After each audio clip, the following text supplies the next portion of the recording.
I like Quaker Oats. I guess most people do. I make them with pumpkin puree and brown sugar and stuff. It's a pretty yummy way to start the day.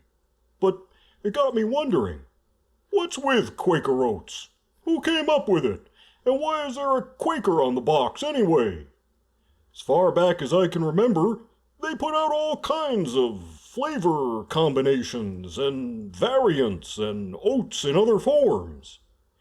I'd seen Quaker Oats spokesperson, actor Wilford Brimley, shilling these oats for years, too. You know Quaker Oats makes you feel good twice. First when you eat it. Pure oats and it's piping hot. Then you feel good again, because it stays with you and helps keep you rolling all morning. Quaker Oats, it's the right thing to do. So, what's the deal?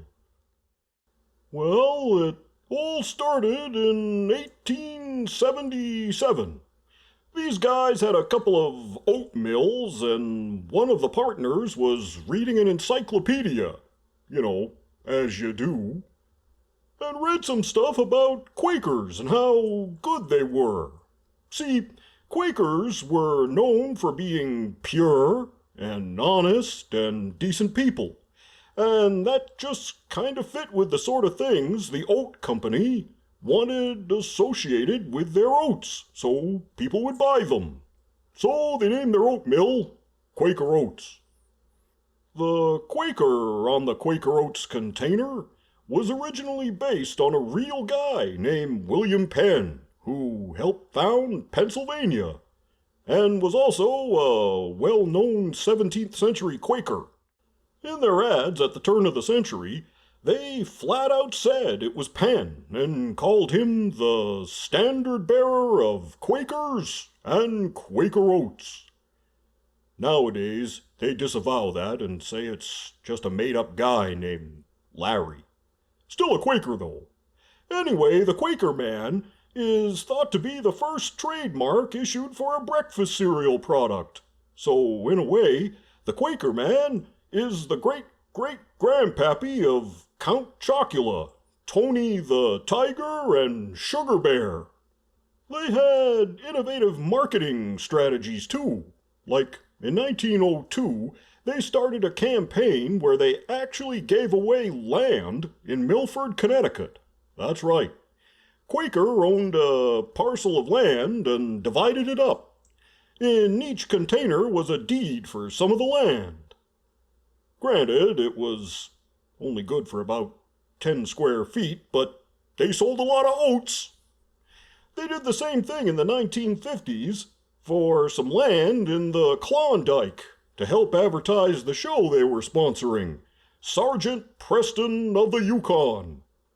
So, if you bought the company's cereal, you got a tiny patch of land to go with it. The oat game got pretty lucrative for Quaker Oats, and they branched out into all kinds of things and are still around today, albeit owned by PepsiCo after a few buyouts and conglomerations and stuff. But it wasn't all goodness and light. In the 50s, they experimented on kids with learning disabilities by feeding them oats containing radioactive substances and measuring the effects.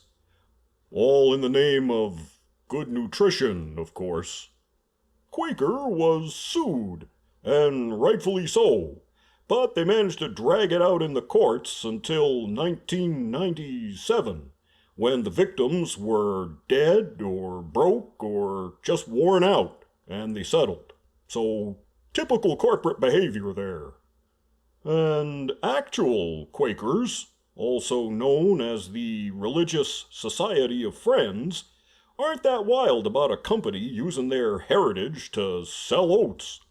But unlike, say, Native Americans protesting against sports mascots and getting them removed, the Quakers don't hold that kind of sway. So don't expect Quaker Oats to change their motif anytime soon. Quaker makes lots of stuff, like Gatorade, Aunt Jemima's syrups and pancake mixes, Rice-A-Roni, Life, Quisp, and King Vitamin cereals, And they make Cap'n Crunch, too. And, of course, all kinds of oatmeal-based cereals and products. So, there you go. Quaker Oats. The more you know, the less you don't.